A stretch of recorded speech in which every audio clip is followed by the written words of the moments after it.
I work at Technical Hot and Cold. I'm an HVAC technician. I work on furnaces and AC. I had my AC put in at my old house and I really liked it. I followed this guy around, watched him, and I fell in love with it. So I looked around, found a school that I wanted to go to. And ever since then, I've been doing it for 3 years now, and I love it.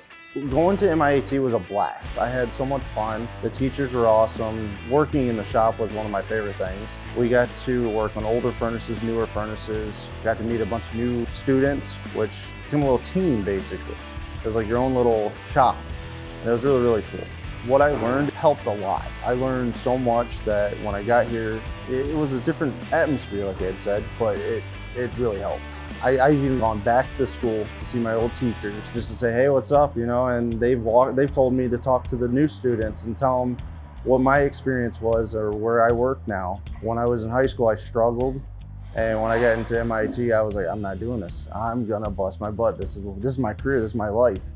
Advice that I'd give to anybody going into this career path would be pay attention. Keep a good head on your shoulders. Don't give up. It is difficult, but you get through it and you will learn every single day. Every furnace is different, every AC is different, but you learn through and through so many years of working through this.